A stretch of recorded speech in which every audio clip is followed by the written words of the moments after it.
ya Misri. Na walipokuwa katika mateso, walitafuta kila njia na kila mbinu watoke katika mikono ya Farao, lakini ilishindikana. Na ndio Mungu akasema sasa anamtuma Musa kwenda kuokoa wana wa Israeli kutoka kwa mikono ya nani? Ya Farao. Kwa hivyo Pasaka ni ukombozi, Pasaka ni ufungulifu, na tunaenda kuingia mwezi ya kufunguliwa. Hatuhitaji kuwa watumwa wa magonjwa, hatuhitaji kuwa watumwa wa umaskini, hatuhitaji kuwa watumwa wa kila kitu.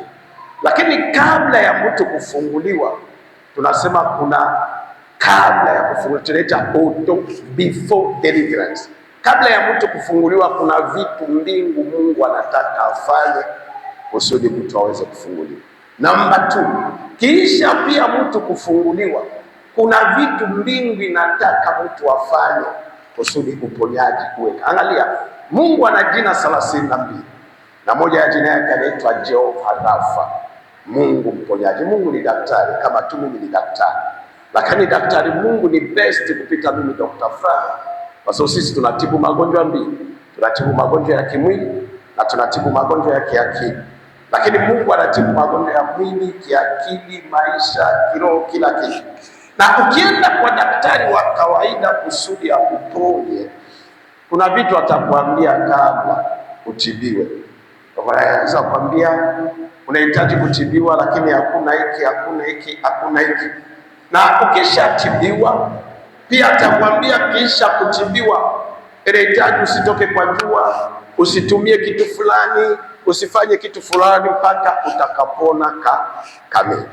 Sasa kabla ya Waisraeli kupokea ufungulivu, ile walisubiri kwa miaka 450 Misri, Mungu akamtuma Musa. Na Mungu akaongea na Musa katika kitabu ya Kutoka sura ya 3 mstari wa 5 mpaka wa 6. Mungu akamwambia, mimi ni Mungu wa baba yako Ibrahim, Isaka na Yakobo. Kwa hiyo ninakupa kazi ya kwenda kuwakomboa watu, kuwafungua. Si kitu rahisi kukomboa mtu, kufungua mtu si kitu rahisi. Lakini kama wewe Musa unataka kuwakomboa watu, kuwatoa katika mikono ya Farao na kuwapeleka katika nchi imejaa asali na maziwa, lazima Musa uwe na tabia ya watu wangapi? 3. Na kama sisi tunataka kufunguliwa na umaskini, tunataka kufunguliwa na magonjwa, tunataka kufunguliwa na matatizo yote inayokabili maisha yetu, mbingu inataka tuwe na tabia 3. Anasema mimi ni Mungu wa baba yako Ibrahim. Sa fonction très bien. Mimi ni Mungu wa baba yako Ibrahim, mimi ni Mungu wa baba yako Isaka, na mimi ni Mungu wa baba yako Yakobo. Kwa hivyo kwa lugha fupi, Mungu alikuwa anamwambia Ibrahim, matatizo iko kule, ingali mpo inua jana. Mungu alimwambia hata yeye matatizo ni kule.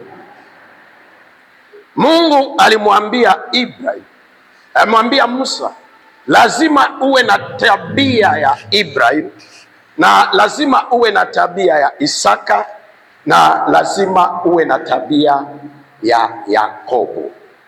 Tukasema tabia gani Ibrahimu alikuwa nayo iliyogusa moyo wa Mungu? Tukasema Mungu alipomwita Ibrahimu, dunia nzima, tofauti na sasa. Kwa sasa kila mahali na kila sehemu wanajua Mungu. Wale wanaenda kanisani, wasienda kanisani, wanajua Mungu. Lakini wakati Mungu anamwita Ibrahim, wakati hiyo dunia nzima hakuna mahali kulikuwa Mungu. Baba yake na Ibrahimu hakuwa naabudu Mungu, alikuwa naabudu miungu. Tera, babu yake na Ibrahimu hakuwa naabudu Mungu, alikuwa naabudu miungu. Kwa dunia nzima hakukuwa na Mungu, na Mungu akamtokea Ibrahimu. Unasema Mungu anapotokea mtu, Mungu anaongea kwa njia 14, isipokuwa ni mtu wawili peke yake ndio Mungu aliongea nao uso kwa uso, ni Musa na Yesu Kristo. Lakini ukisikia ule mwingine yeyote kuanzia Ibrahimu, unaposikia Mungu anamtokea, inawezekana ni kwa ndoto, ni kwa maono, kwa mafunuo. Na ukisikia mhubiri anasema yeye amewahi kumuona Yesu amemtokea, yule anatumikia shetani.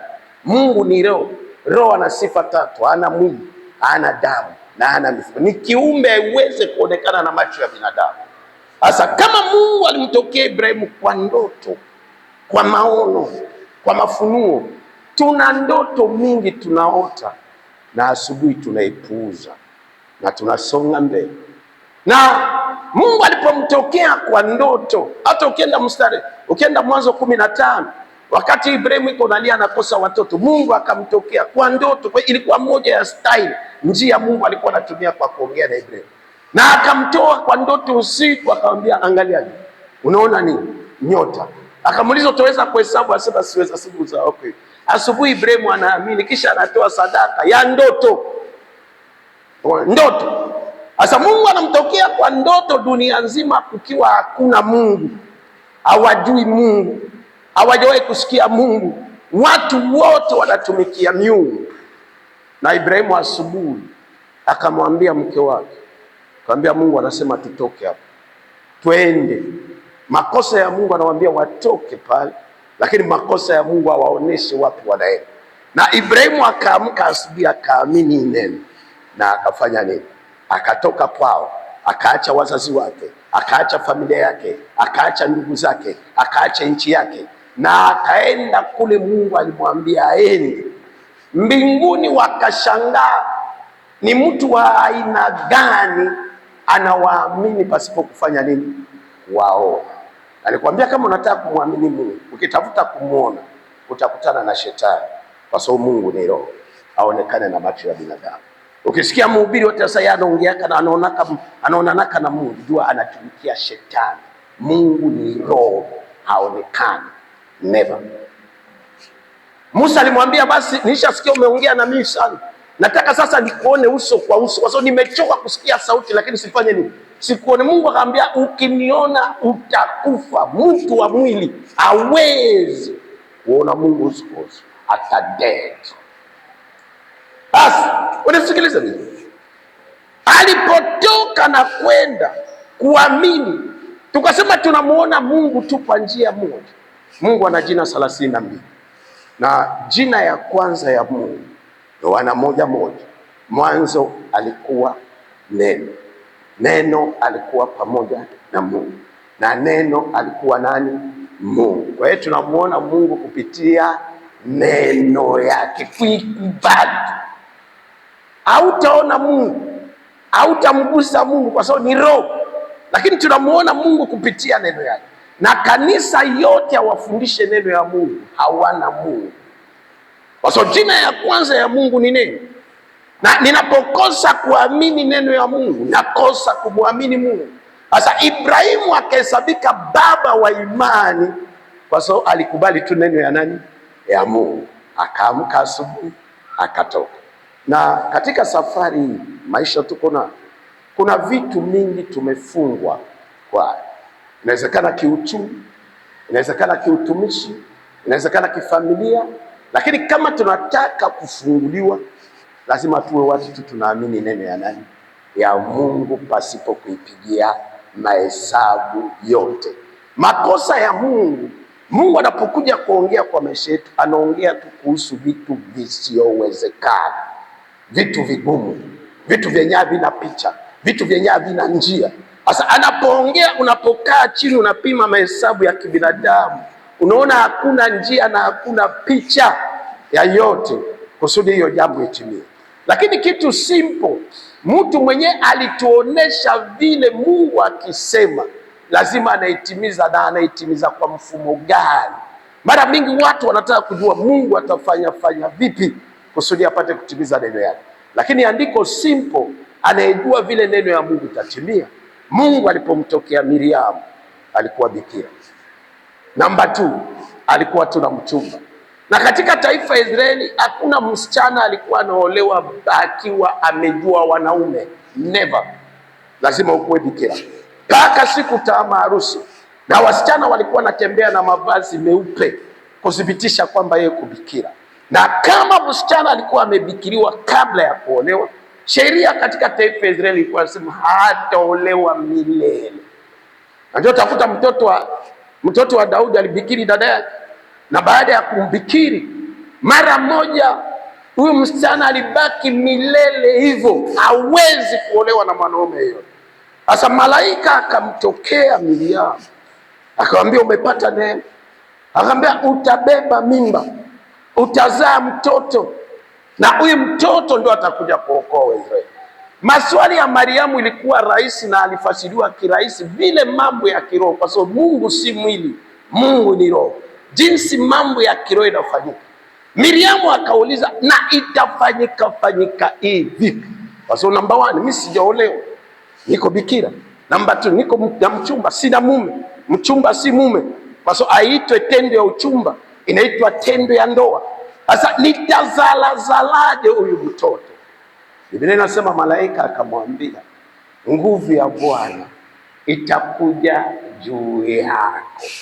Mungu ana nafsi 3, ni Baba, Mwana na Roho Mtakatifu. Baba anaposema na Mwana, nguvu ya Roho Mtakatifu inafanya nini? Inakuja hapo, mhubiri ahusike hapo, kanisa ishike hapa, mtu yote ahusike. Sasa nguvu ya Mungu itakujia juu yako, na ndio mtoto ule atatoka ndani ya tumbo yako, hatakuwa mtoto wa binadamu. Mungu anaposema, sisi tukilikubali lile neno vile lilivyo, mbingu inatuma nguvu ya nani? Ya Roho Mtakatifu. Na wakati wote hatuyalikubali lile neno jinsi lilivyo, mbingu inajizuia kutuma nguvu, na nguvu ya Mungu inashughulika mahali inawezekana na mahali isifanye nini? Isiyowezekana. Lakini kusudi nguvu ya Mungu ikuje, Mariamu akasema, na imfanyikie mjakazi wako sawa sawa na vile umefanya nini? Umesema. Kwa hiyo Mariamu akaamini, akalikubali lile neno la Mungu jinsi lilivyo. Unapokubali neno ya Mungu, unakubali Mungu. Na ndio Mungu akamwita Ibrahimu baba wa imani. Anakubali neno yake pasipo kumjua, anakubali kutoka kwao pasipo kumjua, anakubali kwenda pasipo kumjua, anatii. Na vyote Mungu alisema na Ibrahimu akitoka kwao walipoamini. Mungu alimwahidi Ibrahimu mambo 4, na mambo yote Mungu alimwahidi Ibrahimu yote litimie. Ndio bila sasa, kwa imani kila kitu kinafanya nini? Kinawezekana. Watu kama hawataamini neno ya Mungu, hata kufunguliwa kwa matatizo kidogo itashindikana. Lakini watu wakiamini neno ya Mungu, hata vitu impossible venye havina picha, venye havina njia, kwa maisha yao itafanya nini? Itawezekana. Ndio Mungu anamwambia Musa, sasa nimekupatia kazi kubwa, kwenda kuwatoa Waisraeli kwa mikono ya Farao. Si mchezo. Lakini kama unataka kuona inatimia, we hauna jeshi, hauna silaha, hauna pesa, hauna waasi, hauna chochote. Lakini kama unataka kuona hiyo yote mimi nasema imetimia, ni wewe uamini tu, kubali neno la Mungu.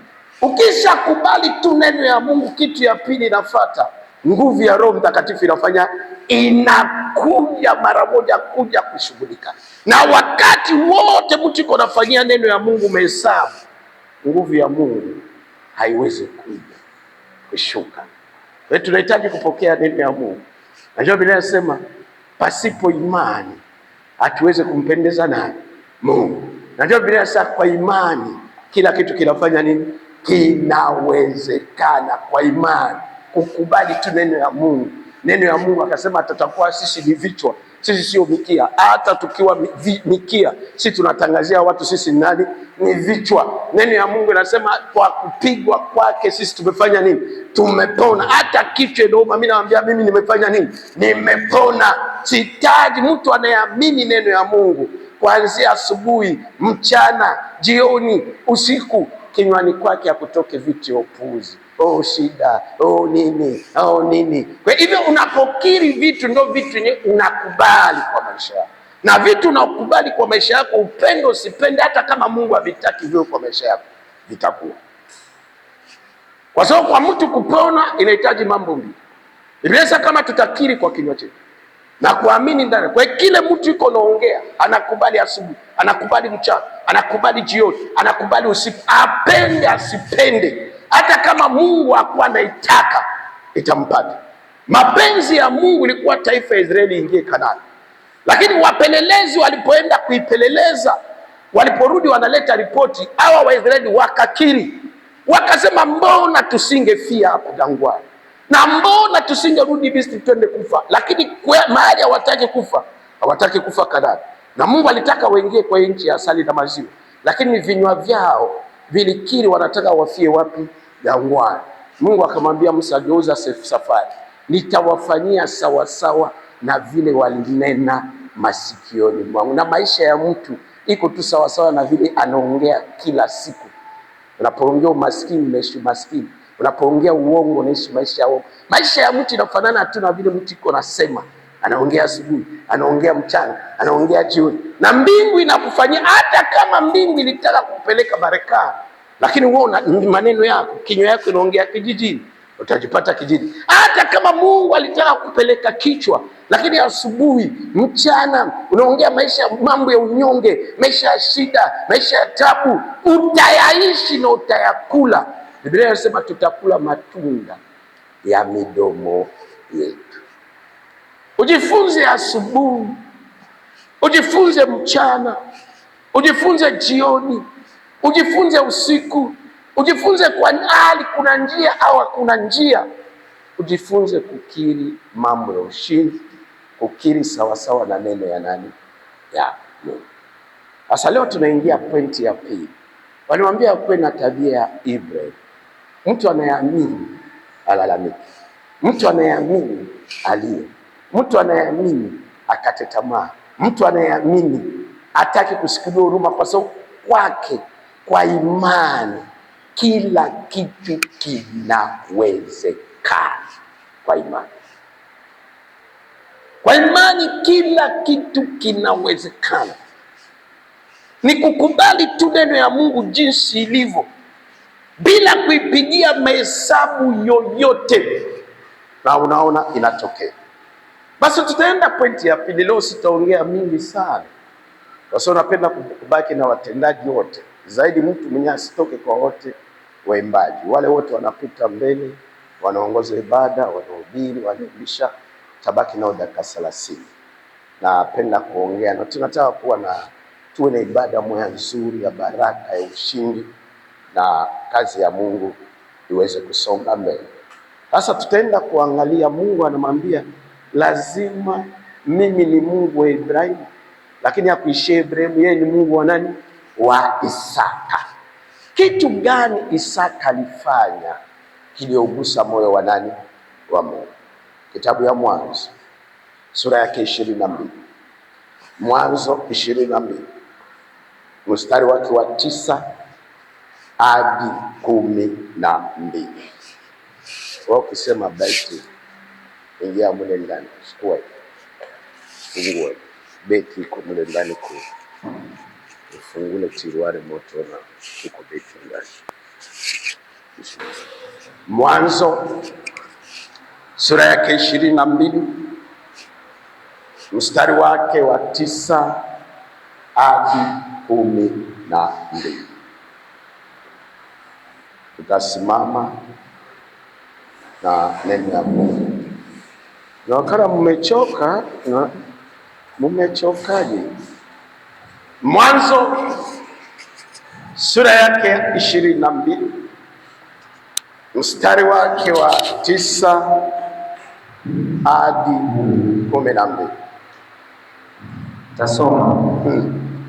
Walipofika mahali pake alipokuwa ameambiwa na Mungu, Abrahamu akajenga madhabahu hapo, akaziweka kuni juu yake, akamfunga Isaka mwanawe na akamlaza kwenye madhabahu juu ya zile kuni. Kisha akanyosha mkono wake na akachukua kisu ili amchinje mwanawe. Lakini malaika wa Bwana akamwita kutoka mbinguni akamwambia, Abrahamu, Abrahamu. Akajibu, mimi hapa. Akamwambia, usimdhuru kijana, wala usimtendee jambo. Sasa ninajua kwamba unamcha Mungu, kwa sababu